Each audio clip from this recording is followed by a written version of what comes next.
बिस्मिल्लाहिर्रहमानिर्रहीम अस्सलाम वालेकुम। मैं हूं महरीन सब्तैन। देख रहे हैं आप मेरा यूट्यूब चैनल और फेसबुक पेज।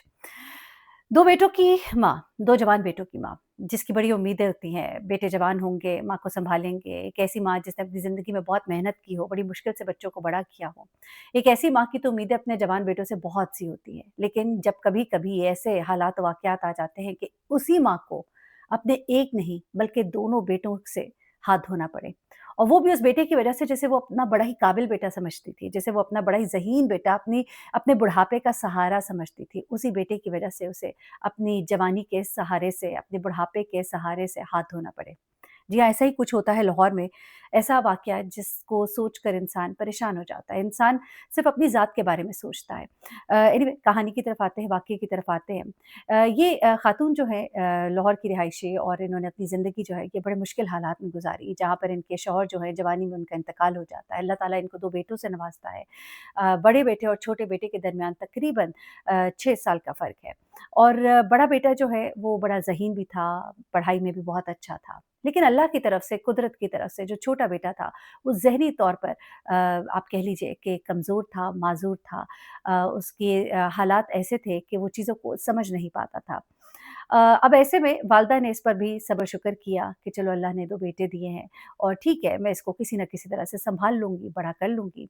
अब जैसे-जैसे दोनों बच्चे बड़े हो रहे थे, फिर आपको मालूम ही है कि उम्र के मुख्तलिफ़ हिस्सों के मुख्तलिफ़ तकाज़े होते हैं, और फिर जो छोटा बेटा है, वो जैसे-जैसे बड़ा हो रहा था, उसकी शरारतें जो हैं, वो अभी भी बच्चों वाली थीं, और बहुत ज़्यादा शरारतें जो हैं, वो वक़्त के साथ-साथ बढ़ना शुरू हो गई थी। यही नहीं, बल्कि अब उसकी ज़िद्दें जो हैं, वो भी बढ़ना शुरू हो गई थीं। बड़ा बेटा जो है, वो अपनी ज़िंदगी में आगे बढ़ता जा रहा था। अपने काम में भी वो माहिर होता जा रहा था, और अपनी ज़िंदगी को अच्छे से गुज़ारने के लायक हो गया था, तो माँ ने सोचा कि अब मैं इसकी शादी भी कर दूँ। बड़े बेटे की शादी की, बहू लेकर घर आईं, और घर में जो है उन्होंने शुक्र किया कि चलो एक और औरत भी आई। लेकिन छोटा बेटा जो है वो बदस्तूर बड़ा तंग करता था। पहले तो बड़े भाई को इतना महसूस नहीं होता था, लेकिन जैसे ही बीवी आई, और उसके बाद जब ये बच्चा जो है, चूँकि ज़ाहिर-सी बात है अल्लाह की तरफ से वो चीज़ों को समझता नहीं था, शरारतें करता था। इस बात पे उस बड़े भाई को अब गुस्सा ज़्यादा आना इसलिए शुरू हो गया कि उसकी बीवी जो है वो इस बात से बहुत तंग पड़ती थी। कभी वो बीवी उसकी किचन में काम कर रही है तो बाहर से किचन को कुंडी लगाकर चला जाता। कभी किचन में जाके कोई चीज़ गिराकर ज़ोर-ज़ोर से हँसना शुरू कर देता, और उसकी बीवी की सारी मेहनत ज़ाया हो जाती। जब शौहर घर आता तो वो रो-रो कर उसको हाल सुनाती, और शौहर जो है वो सुनकर गुस्सा करता। जब गुस्सा करता तो माँ उसको कहती कि ऐसा ना कर भले लोग, ये तो साईं है, इस तरह के बच्चों को डाँटते नहीं, बुरा नहीं कहते, अल्लाह नाराज़ होता है। ये बात सुनकर वो चुप कर जाता। इस बात पर उसकी बीवी जो है वो और तंग पड़ती कि ये क्या मुसीबत मेरे गले पड़ गई। हर वक़्त मैं इसको भुगतती रहूँ। कभी ये लड़का जो है ये घर से बाहर निकल जाता, इसको ढूँढना पड़ जाता। जैसे ही बेटा बड़ा घर आता तो उसकी माँ उसको बाहर भगाती, काफ़ी-काफ़ी घंटों उसको ढूँढना पड़ता, और इस पर भी उसकी बीवी बहुत तंग पड़ती। फिर सिर्फ यही नहीं था, बल्कि कई दफ़ा घर की कई चीज़ें उलट-पुलट कर देना, घर से बाहर निकलते हुए बाहर से गेट को कुंडी लगा देना। सिर्फ यहीं पर महदूद नहीं था, बल्कि गली-मोहल्ले में भी वो शरारतें करता था। कभी बच्चों के पीछे दौड़ लगाता था पत्थर लेकर, कभी उनको डराता था, तो हम मोहल्ले से भी शिकायतें आती थी। तो उनकी माँ हाथ जोड़-जोड़ कर लोगों से कहती थी कि देखो ना, ये तो साईं है, इसको माफ़ कर दो, कुछ नहीं होता। लोग फिर दरगुज़र कर देते थे।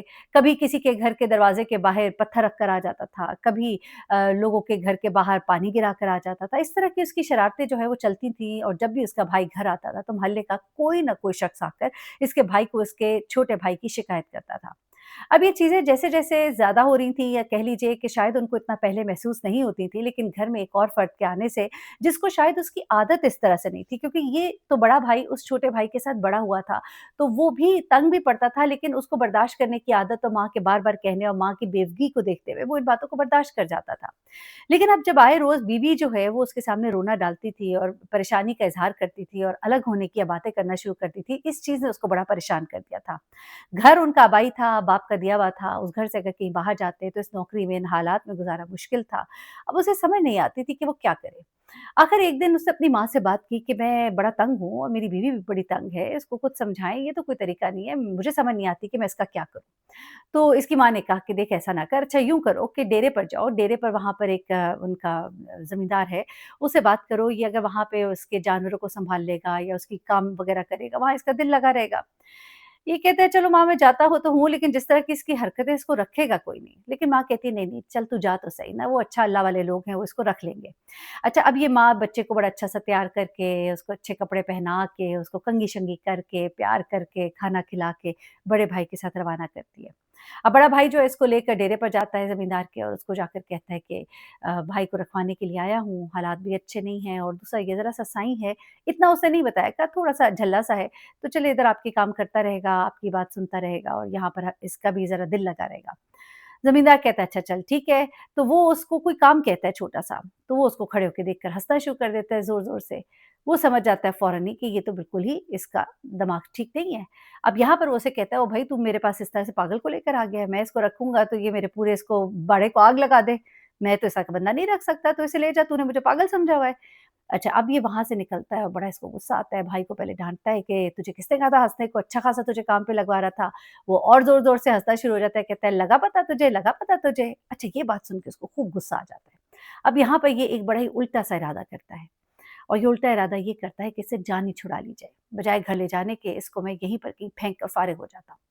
इस बात का इज़हार वो अपने दोस्त के साथ करता है, उसको बुलाता है वहाँ पर। अब दोस्त भी बुरे का बुरा दोस्त, वो भी इसके बुरे काम में राज़ी हो जाता है बजाए इसके कि उसको मना करे। यहाँ पर इस वक़्त इतने ईडी सेंटर्स हैं, इतने इदारे हैं, अगर आप नहीं रख सकते, आप उनको वहाँ पर करा दें जमा।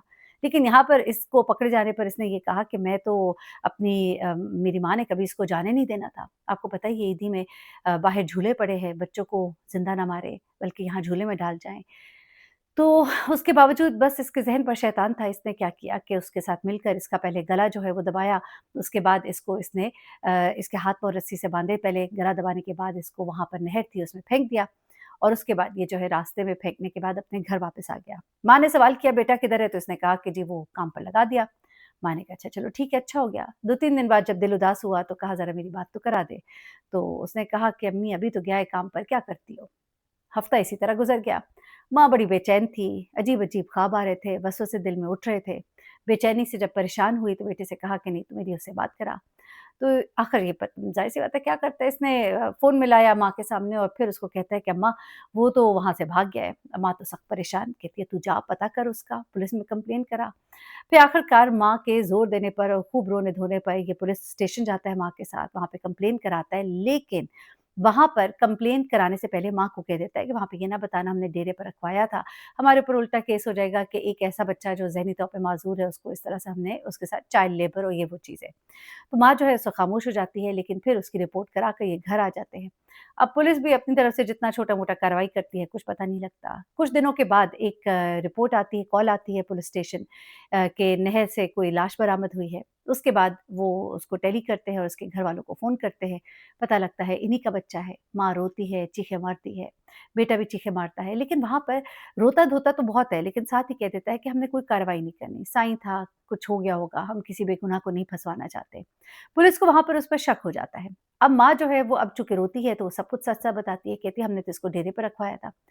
अब पुलिस इससे पूछती है कि तुमने झूठ क्यों बोला? तो वो कहता है कि हमें डर था कि कहीं आप लोग हमें इस बात पर कुछ कहे ना। पर वो कहते हैं कि अच्छा उस दिन तू आखिरी बार इसके साथ गया था। अब जो पुलिस अपने तौर पे तहकीक शुरू करती है और फिर आपको मालूम है कि चीज़ें तो पता लग ही जाती है। तो आखिरकार वो ट्रेस कर ही लेते हैं कुछ मोबाइल डाटा रिकॉर्ड से और कुछ और चीज़ों से और फिर ये भी बता देता है कि मेरे साथ मेरा दोस्त शामिल था। तो दोस्तों के लिए भी एक पैगाम है कि वो जो दोस्ती में बड़े आगे बढ़-बढ़ कर काम करते हैं ना, लेकिन जब ये पकड़े जाते हैं ना दोस्त, तो ये सब उगल देते हैं। इस गुनाह में शरीक होने वाला दोस्त जो है, वो भी पकड़ा गया और ये जो है लड़का, ये जेल की सलाखों के पीछे और ज़ाहिर-सी बात है, अब इसको सज़ा भी मिलेगी। वालदा की मुद्दईयत में केस सुना है, दर्ज कराया गया है और कोई पता नहीं कि शायद अपने बेटे का खून माफ़ कर दे। लेकिन फिर भी एक जान गई है। एक नौजवान बेटे ने एक काबिल बेटा जिसे माँ समझती थी, उसने दूसरे भाई की जान ले ली। न जाने वो माँ जो है किस दिल से उसको माफ़ करेगी और अगर माफ़ करेगी तो क्या ज़िंदगी भर उसकी शक्ल देख सकेगी? रहम कीजिए, जो जान है एक कत्ल गोया तमाम इंसानियत का कत्ल। नहीं रख सकते तो किसी दायरे में डाल दीजिए, उसे मारिए मत। वो उस माँ की औलाद थी और तुम भी उस माँ की औलाद थे। जितने तुम उसको प्यारे हो उतना वो भी उसको प्यारा था। शायद ज़्यादा ही प्यारा हो इस तरह के बच्चों से एक अजीब-सी उनसियत हो जाती है, ज़्यादा मोहब्बत हो जाती है। अल्लाह ताला सब पर रहम करे और इस तरह के गुनाह कबीरा, गुनाह सगीरा से बचने की तौफ़ीक दे। अपना बहुत ख़्याल रखिएगा, दुआ में याद रखिएगा। अल्लाह हाफ़िज़।